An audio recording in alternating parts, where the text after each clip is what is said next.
നമസ്കാരം, ഏവർക്കും മറ്റൊരു വീഡിയോയിലേക്ക് സ്വാഗതം. ഇന്നൊരു റെയിൽവേ ഡെവലപ്മെൻറ്റിനെ പറ്റിയിട്ടുള്ള വീഡിയോ ആയിട്ടാണ് നിങ്ങളുടെ മുന്നിലേക്ക് വന്നിരിക്കുന്നത്. അപ്പോൾ എന്താണ് വിഷയം എന്നുള്ള കാര്യം നമ്മളെ വിഷയം തുടങ്ങുമ്പോൾ നിങ്ങൾക്ക് മനസ്സിലാവും. വളരെ പ്രധാനപ്പെട്ട ഇന്ത്യയുടെ ഒരു സുപ്രധാന അച്ചീവ്മെൻറ്റ് തന്നെയാണിത്. ഇത് നമുക്ക് ആഘോഷിക്കാവുന്ന ഒരു അച്ചീവ്മെൻ്റാണ്. അതിലേക്ക് നമുക്ക് കടക്കാം.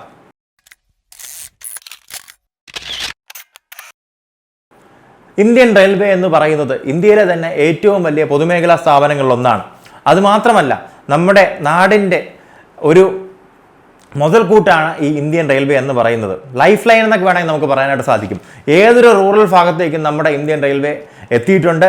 നമ്മുടെ റോഡ് എത്താത്തടത്ത് പോലും നമ്മുടെ ഇന്ത്യൻ റെയിൽവേ എത്തുന്നുണ്ട്. അതുപോലെ തന്നെ ഇപ്പോൾ നോർത്ത് ഈസ്റ്റിൻ്റെ അങ്ങേ അറ്റത്തേക്കൊക്കെ ഇപ്പോൾ പോകുന്നുണ്ട്. ജമ്മു കാശ്മീരിലേക്ക് പുതിയ ലൈൻ വരുന്നുണ്ട്. ഓൾറെഡി ഒരു ലൈനുണ്ട്, പക്ഷേ അതും രാജ്യത്തിൻ്റെ മറ്റു ഭാഗങ്ങളായി കണക്റ്റഡ് അല്ല. അതെല്ലാം ഉടനെ വരുന്നുണ്ട്. അപ്പോൾ വളരെ മികച്ച രീതിയിൽ നമ്മുടെ നാട്ടുകാർക്ക് സേവനം ചെയ്യുന്ന, അത് പാസഞ്ചർ മൂവ്മെൻ്റ് ആയിരുന്നാലും അതല്ല ഗുഡ്സ് മൂവ്മെൻ്റ് ആയിരുന്നാലും, വളരെയധികം ഇന്ത്യക്കാരെ സംബന്ധിച്ചിടത്തോളം വളരെ ഇമ്പോർട്ടൻ്റ് ആയിട്ടുള്ളതാണ് ഇന്ത്യൻ റെയിൽവേ ലൈനുകൾ എന്ന് പറയുന്നത്. ആ റെയിൽവേ ലൈനുകളിൽ തന്നെ ഇപ്പോൾ ഹൈസ്പീഡ് റെയിൽവേ ലൈൻ വരുന്നു, സെമി ഹൈസ്പീഡ് റെയിൽവേ ലൈൻ വരുന്നു. അതുപോലെ തന്നെ ഇപ്പോൾ ഉള്ള എക്സിസ്റ്റിംഗ് ട്രാക്കുകളെല്ലാം കുറച്ചുകൂടെ അതിനെയൊക്കെ ഒന്ന് സ്ട്രോങ് ആക്കിയിട്ട് ട്രെയിനുകൾ ഫാസ്റ്റായിട്ട് മൂവ്മെൻറ്റ് നടത്തിക്കൊണ്ട് വരുന്നുണ്ട്. അപ്പോൾ നമ്മുടെ ഈ 21ാം നൂറ്റാണ്ടെന്ന് പറയുന്നത് വേഗതയുടെ കാലമാണ്. ഈ വേഗതയുടെ കാലത്ത് നമ്മുടെ ഇന്ത്യ മഹാരാജ്യം പുറകോട്ട് നിൽക്കാനായിട്ട് സാധിക്കുമെന്ന് ചോദിച്ചു കഴിഞ്ഞാൽ നിൽക്കാൻ പറ്റില്ല. നമുക്ക് മറ്റ് രാജ്യങ്ങളോടൊപ്പം നമ്മുടെ ഈ വികസിച്ചു കൊണ്ടിരിക്കുന്ന, അല്ലെങ്കിൽ നമ്മുടെ fastest growing economies of the world, one of the fastest growing ആണ്. ലോകത്തിലെ 5 വേൾഡ് എക്കണോമി എടുത്തു കഴിഞ്ഞാൽ ഇന്ത്യ അവിടെയുണ്ട്. അപ്പോൾ നമുക്ക് വേഗതയേറിയ ട്രാൻസ്പോർട്ടേഷൻ സിസ്റ്റംസ് ആണ് ഇന്ന് നമ്മുടെ നാട്ടിൽ വേണ്ടത്.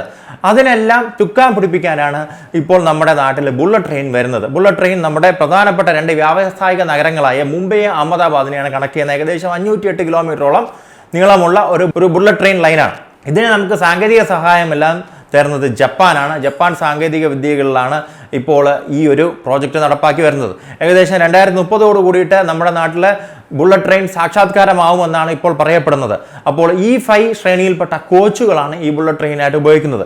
ഇതിൻ്റെ E5 കോച്ചുകളെ അനുകരിച്ചുകൊണ്ടുള്ള കോച്ച് നിർമ്മാണം ഇപ്പോൾ നമ്മുടെ ചെന്നൈയിൽ തുടങ്ങിയിട്ടുണ്ടെന്നാണ് ഇപ്പോൾ അറിയാനായിട്ട് സാധിക്കുന്നത്.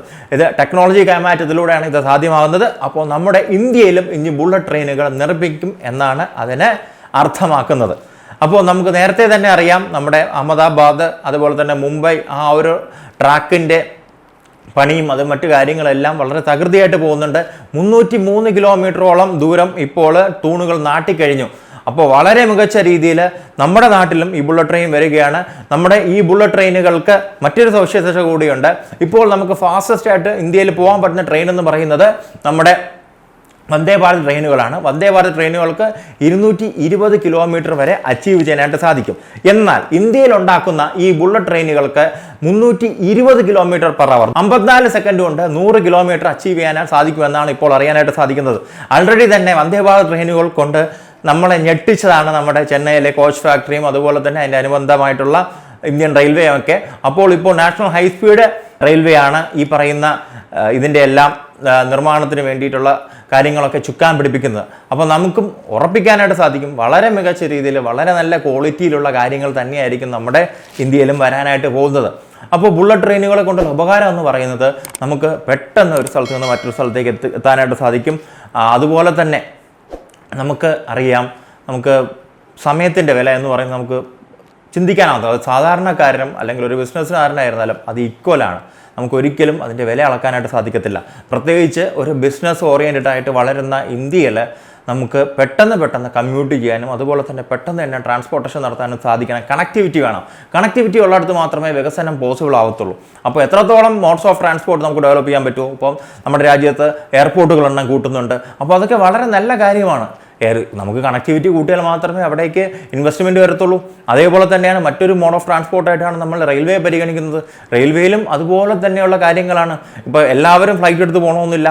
ഫ്ലൈറ്റ് എടുത്ത് പോകാത്തവർക്ക് മറ്റൊരു ഓപ്ഷനാണ് ഈ പറയുന്ന ട്രെയിനുകൾ എന്ന് പറയുന്നത്. ഇപ്പോൾ ഫ്ലൈറ്റ് എടുത്ത് പോകുമ്പോൾ നമുക്ക് പെട്ടെന്ന് എത്താനായിട്ട് സാധിക്കും. പക്ഷേ ഈ ഫ്ലൈറ്റിനുള്ള വേറൊരു ഡിലേ ഉണ്ട്. നമ്മൾ എയർപോർട്ടിൽ പോയിട്ട് ഒട്ടനവധി സമയം സ്പെൻഡ് ചെയ്യാനായിട്ടൊക്കെ നമുക്ക് ആവശ്യകത വരും. പക്ഷേ ട്രെയിനിൽ പോകുമ്പോൾ ആ ഒരു ആവശ്യകത വരുന്നില്ല. പെട്ടെന്ന് നമുക്ക് ട്രെയിനിലേക്ക് പോയിട്ട് നമുക്ക് കയറി അങ്ങ് പോകാനായിട്ട് സാധിക്കും. അപ്പോൾ ബുള്ളറ്റ് ട്രെയിനുകൾ എന്ന് പറയുന്നത് അപ്പോൾ അങ്ങനെ പെട്ടെന്ന് കുറച്ചുകൂടെ വേഗത്തിൽ പോകാൻ പറ്റുന്നവർക്ക് തന്നെയാണ്. എന്നിരുന്നാലും നമുക്കൊരു ഡിബേറ്റൊക്കെ വേണമെങ്കിൽ നടത്താൻ പറ്റും. ഫാസ്റ്റസ്റ്റ് മോഡ് ഏതാണ്, നമ്മുടെ ബുള്ളറ്റ് ട്രെയിനാണോ അല്ലെങ്കിൽ എയർപ്ലെയിൻ ആണോ എന്ന കാര്യത്തിൽ. അതൊരു മറ്റൊരു വിഷയമായിട്ട് സംസാരിക്കുന്ന കാര്യമാണ്. എന്നാൽ എല്ലാം വളരെയധികം സ്പീഡ് കൂടുന്നു. അപ്പോൾ സാധാരണക്കാർക്കും യാത്ര ചെയ്യാനുള്ള ട്രെയിനുകളുടെയും സ്പീഡുകൾ കൂടുന്നുണ്ട്. അപ്പം എല്ലാവർക്കും ഇപ്പോൾ സമയം പെട്ടെന്ന് നമുക്ക് കാര്യങ്ങളിലേക്ക് എത്തിച്ചേരണം, പെട്ടെന്ന് ഡെസ്റ്റിനേഷനിലേക്ക് എത്തിച്ചേരണം. അങ്ങനെയാണ് നമ്മുടെ ലോകം. ആൾക്കാരുടെ കയ്യിൽ സമയമില്ല. ഇപ്പോൾ ബിസിനസ്സുകാരൻ്റെ കയ്യിലില്ല, സാധാരണ ഒരു കൃഷിക്കാരൻ്റെ കയ്യിൽ ആരെടുത്തുമില്ല. അവരെല്ലാവരും ഓട്ടമാണ്. അപ്പോൾ നമുക്ക് അതിന് വേണ്ടിയിട്ടുള്ള ഫെസിലിറ്റീസ് കൊടുക്കണം. രാജ്യം വളരണമെങ്കിൽ രാജ്യം വേഗത്തിൽ ഓടുക തന്നെ വേണം. അപ്പോൾ നമ്മുടെ നാട്ടിലേക്കും ബുള്ളറ്റ് ട്രെയിന് ഉടനെ എത്തുമെന്ന് പ്രതീക്ഷിക്കുന്നു. ഇനിയും കുറച്ച് കാലം കൂടെ നമ്മൾ കാത്തിരിക്കണം. പക്ഷേ അതിന് മുന്നോടിയായിട്ടുള്ള എല്ലാ കാര്യങ്ങളും നമ്മൾ കൃത്യമായിട്ട് ചെയ്ത് മുന്നോട്ട് പോകുന്നുണ്ട്. വൻ പദ്ധതിയാണ് നമ്മളെ ഈ ബുള്ളറ്റ് ട്രെയിൻ പദ്ധതി എന്ന് പറയുന്നത്. ഇനിയും പദ്ധതികൾ ഭാവിയിൽ വരും ബുള്ളറ്റ് ട്രെയിനുമായി ബന്ധപ്പെട്ട്, അതുപോലെ തന്നെ ഹൈസ്പീഡ് റെയിൽവേ നെറ്റ്വർക്കുമായിട്ട് ബന്ധപ്പെട്ട്. അപ്പോൾ അതിനോടൊപ്പം അവസാനം തീരുന്നതിന് മുമ്പ് ഒരു ഓർമ്മപ്പെടുത്തട്ടെ. നമ്മുടെ നാട്ടിലും ഒരു സെമി ഹൈസ്പീഡ് റെയിൽവേ വരാൻ വേണ്ടി ഇരുന്നതാണ്. അതിപ്പോൾ കുറച്ചൊന്ന് കെട്ടടങ്ങിയിട്ടുണ്ട്, അല്ലെങ്കിൽ വിൽഡർനെസ്സിലേക്ക് പോയിട്ടുണ്ട്. ഒത്തിരി പേര് അതിനെ അനുകൂലിക്കുന്നുണ്ട്, എതിർക്കുന്നുമുണ്ട്. പക്ഷേ നമ്മൾ ഒരിക്കലും ഫാൾ ബിഹൈൻഡ് ആവാൻ പാടില്ല ഒരു കാര്യത്തിലും. കാരണം നമ്മൾ ഒരു കാലത്ത് എക്സ്പ്രസ് ഹൈവേ വന്നപ്പോൾ അതിനെ എതിർത്തു. ഇന്ന് നമ്മൾ എക്സ്പ്രസ് ഹൈവേ കിട്ടാനായിട്ട് കേഴുന്നുണ്ട്. അപ്പോൾ പലതും നമ്മൾ ഇതേപോലെ ആദ്യം നമുക്ക് ഓഫർ ചെയ്യുന്നതെല്ലാം മിസ്സാക്കുന്നുണ്ട്. അപ്പോൾ ഈ മിസ്സാക്കുന്നത് പെട്ടെന്ന് തിരിച്ചു കിട്ടാൻ പാടാണ്. അപ്പോൾ വളരെ നല്ല രീതിയിലുള്ള എല്ലാ ഫെസിലിറ്റീസും നമ്മുടെ നാട്ടിലേക്കും വരട്ടെ, കേരളത്തിലേക്കും വരട്ടെ. ഇപ്പോൾ ഇന്ത്യയിൽ വരുന്നുണ്ട്. അപ്പോൾ ഇന്ത്യയിൽ വരുന്നതുകൊണ്ട് നമുക്ക് സന്തോഷിക്കാം. അയൽവക്കത്തുള്ള സംസ്ഥാനത്തായിരുന്നാലും പോയി നമുക്കതിൽ ആസ്വദിക്കാനായിട്ട് സാധിക്കും.